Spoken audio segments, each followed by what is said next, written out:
Chairman Burrell and committee members, I appreciate the opportunity to speak with you today in favor of House Bill 2019. And I think that the previous testimony was interesting, and I want to take a step back talking about rollovers and number of loans and go back, yeah? And Ann, if you, just for the record. Sorry, Ann Baddour with Texas Appleseed. Okay. Yeah, thank you. Sorry about that.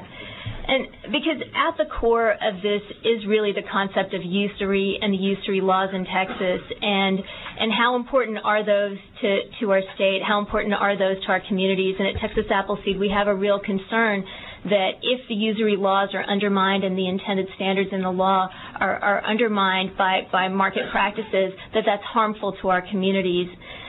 Just going back a little bit in the history, I know that you all have, and I passed out a piece that was in the Federal Reserve Bank of Dallas e-Perspectives that provides a history of the regulation of small dollar credit because I think it's helpful. You know, these loans really started being available in Texas in the 1990s, and the response at that time was a pretty aggressive response that this kind of lending is not compliant with the law in Texas. At that time in the late 1990s, then Attorney General John Cornyn sued some of these businesses. And just to quote one of his press releases, I think it was a company that was offering an 800% APR payday loan, saying this kind of abusive payday lending is illegal in Texas, and those companies who continue this practice will face serious consequences. And so that's a quote from a press release from then Attorney General Cornyn in the 1990s. What happened subsequent to that? Could I ask a question? Representative. So I guess that was in the 90s? Correct. And then they passed Dodd-Frank, and since then, did he put an amendment on there to regulate this industry or not? Because my understanding, Dodd-Frank didn't speak to these type of deals. So I just wondered, did they change their strategy or what? Well, Dodd-Frank does include a provision that allows the Consumer Financial Protection Bureau to regulate payday lending. It doesn't define specifically what a payday loan is, but it does give them that authority. They cannot address the rates of the loans, but they can address the loans.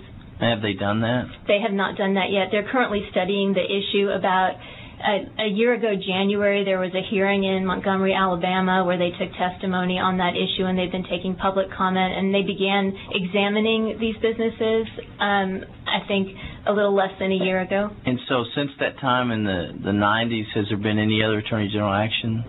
Well, what happened in 2001, the state legislature took action and affirmatively placed payday loans under Chapter 342 of the Texas Finance Code. And so if you look under at the Texas Finance Code, there's a provision that puts them under Chapter 342 and gives the commissioner the ability to set the standards for the loans. And there are regulations that exist on the books. What happened after 2001, first the businesses partnered with out-of-state banks that were operating in states without usury caps as a way to get around the caps in Texas law. So you mean there's states that don't have usury caps? There are. Which ones are those? Delaware, I think North Dakota. And they've got a lot of more banks and holding companies there, don't they? I think that financial institutions tend to headquarter in... So where all the credit card companies are? Yeah, but I think it's important to note that credit cards don't charge 600% APR on there. They don't? So... maybe yours does. Mine doesn't. So if you pay them off every month, then you don't have to worry about that. I don't know how they make money on people that pay them off, but you pay your loan off.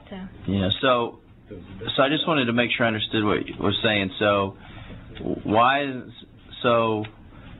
the Attorney General... the Attorney General hadn't taken any actions after 2001 for those that say that they've been partnering with these banks who are in states that... They haven't... go ahead. Yeah, they haven't restricted the rates of the loans, but I think last summer they adopted a law that strictly limits the total number of payday loans an individual can have to 5 in 1 year across all companies. And the idea was... Would you be in favor of that? I think that anything that puts a hard limit on the number of times people can be caught in these loans is something that's a step forward. I think 5 is something that's within the reasonable parameters. The federal banking regulators what happened with that out-of-state bank partnership is that those went away in 2005 because the federal banking regulators adopted policies that said that a bank cannot hold a payday borrower in debt for longer than 3 months total, which would be like 6 rollovers across all. So they had to look at all other loans the individual had, not just with their bank. And it was because of that this business it's really quite amazing, en masse migrated from partnering with out-of-state banks 1 month to this CSO loophole that we see today here in Texas. And I don't even know where the money came from. Like, how did all these third-party lenders form overnight? Where did the $1 billion or in capital to capitalize this industry come from? Have you asked them? You know, we actually, there's another bill that's coming up that you'll be hearing that addresses this issue to some extent, but it's an inquiry that I think is important to know. But overnight that did happen, however it happened, and it's brought us to where we are today. There's a Fifth Circuit Court decision called Lovick v. Right Money from 2004.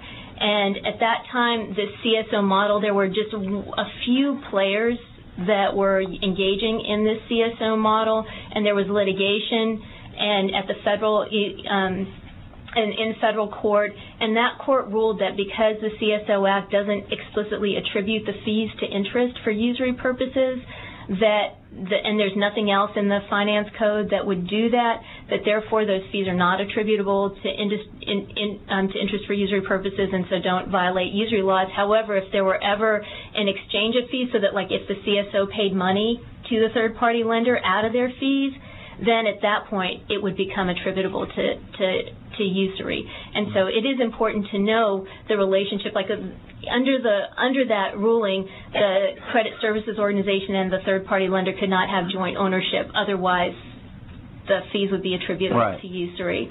But the concern we have is that from 2005, just to let you know how the market's evolved, in 2004, based on the number of licensed entities with the Office of Consumer Credit Commissioner, there were about 1,400 licensed payday lenders in Texas.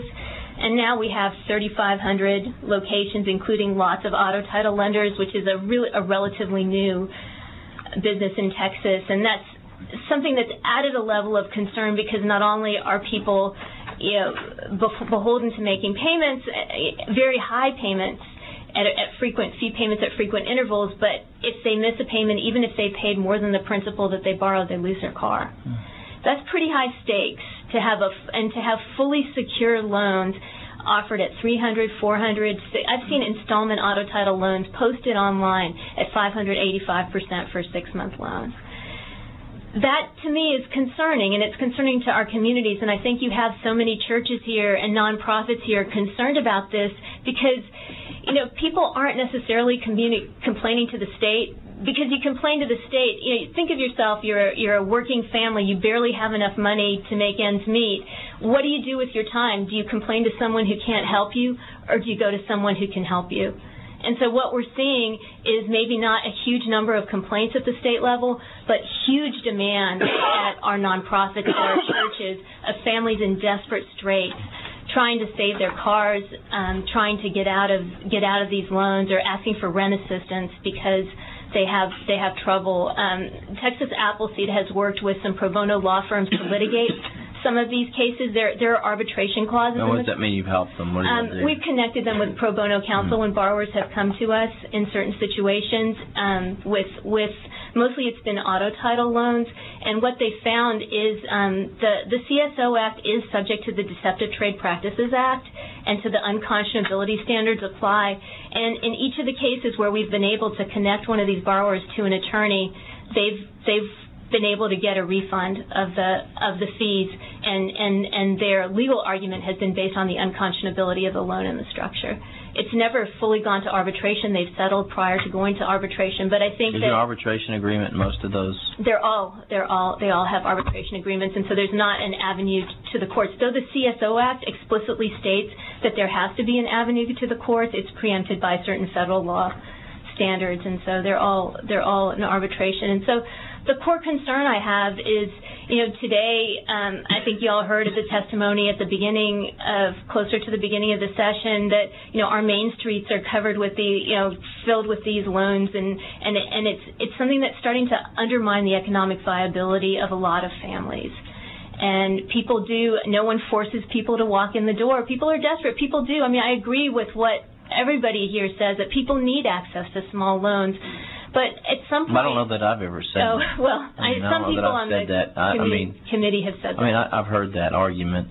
And the point is, I guess their point is they're afraid if they don't have access this way, that they're going to borrow it some way. Yeah. And there's not going to be anything. It's going to be done in the back alley, which...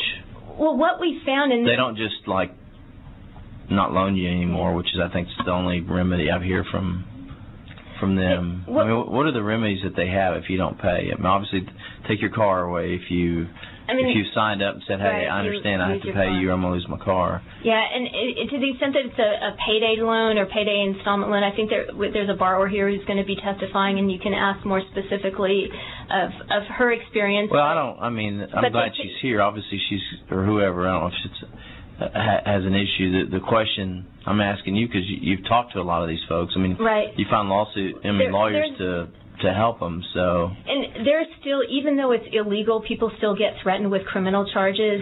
There was just an FTC, Federal Trade Commission action against a debt collector in the Houston area that collects for Ace Cash Express and some other of these payday guys, and they were threatening people that they were going to lose their kids if they didn't come and pay. It's illegal. Did y'all file with I guess, can she do something to those? Well, those are illegal, so if those cases get reported, then obviously there will be, like this FTC action came and they shut down this illegal operation, but the challenge is... Can you get us the name of that company? Sure, I can. You name some people that probably have representation here in this room if we could find that out. And lots of times what people will do is the companies will sell them to a third-party debt collector, and so then they don't necessarily control the practices. They decide who they sell them to if they're out there threatening to take people's kids away. Yeah, so it was a pretty egregious... I'm happy to get you the press release that's tied to that legal action. And it's illegal. It's not only illegal, it's wrong. And regardless... I think if we can help shine some light on that, I'd be glad to do that. But I think that there is a lot of intimidation that goes on in the debt collections process. The thing that pains me the most is seeing a family that has paid more than the value of the loan and significantly more and is facing all this stress and not knowing what to do. That at some point, we have to, I feel like, okay, so I borrowed $1,000, I'm high risk. If I paid $2,000, have I paid that loan back? If I paid $3,000, have I paid that loan back? Right now in the market, I can pay infinite amounts and never pay that loan back.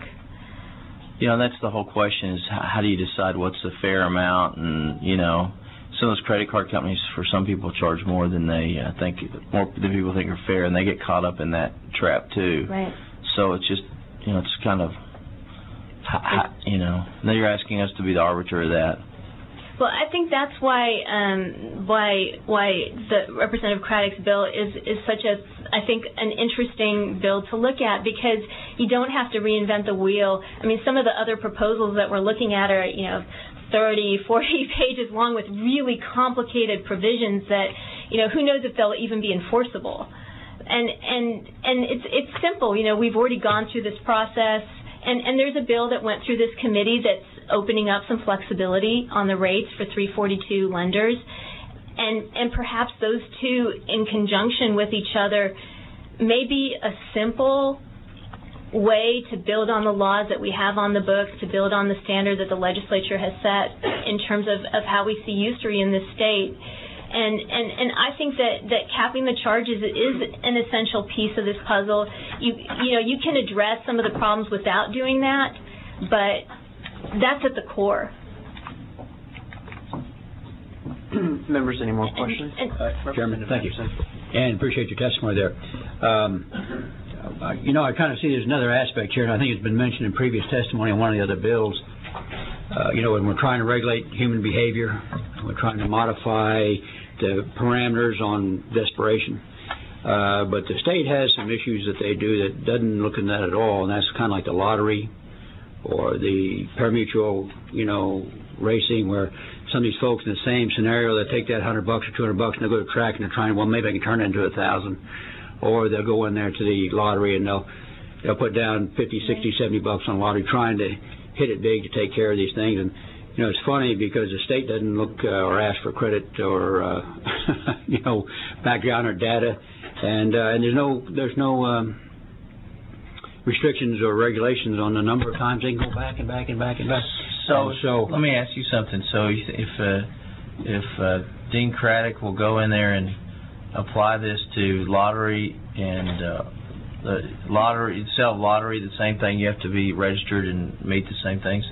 Well, maybe we could support it then, huh? Well, yeah, it'd be interesting to see if there was some restrictions as to how many times. But I mean, those are the things we're trying to regulate, and it makes it. That's a good point. Yeah, and it makes it difficult, and would sure hope like the churches and what have you would help. And I'm sure they do, but more into trying to educate folks so they could make those right decisions rather than trying to come back on the other side and restrict the state or restrict the allocations or restrict the options or opportunities that folks have. So it's just kind of one of those areas that's difficult. I think it's the combination of those two pieces together is that people need to be educated. But I think when we look at the history of usury laws, it goes back millennia. And it's always been an issue from the time of from the early days in every religious text. It's always an issue, and desperation is something that is not unique to any generation or any time. It's out there, and it's about what we do with that, and what standards we accept in the marketplace for the most desperate among us. Neither a borrower or a lender.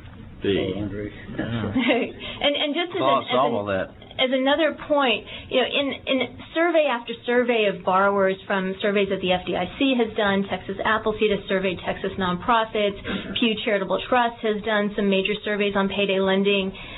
Borrowers use these for basic needs. It's not like someone's going to the track. I mean, some people, there may be some people who are going to the track to gamble, but that's an outlier. It's rent, it's bills. It's basic needs, and it's families that are often, living paycheck to paycheck, and then they have something that happens. And the problem is when the dominant loan product in the market too often leaves people worse off than when they walked in the door. I think we have a public policy problem. When our charities are spending 32% or more of the donations that we're all giving, we think, okay, we're giving to the food bank to help resolve hunger. But really, those people are in that state because they fell into a loan that set them worse off. And when these loans have dominated in our market so much, I think it's really time for the legislature to act and to do something. And we're doing something, too. Texas Appleseed is actively working to promote better loan products. We are actively working to create alternative loan products and are involved in that and have devoted a lot of energy to that because I think that's a really important part of this equation, too. Just as a follow-up, I hope that you're also actively educating people on the choices that they're making. I think a lot of it boils down to that. Yeah. Thank you. Members, any more questions? And appreciate your testimony. Thank you for coming here. Thank you very much. I appreciate the chance to be here.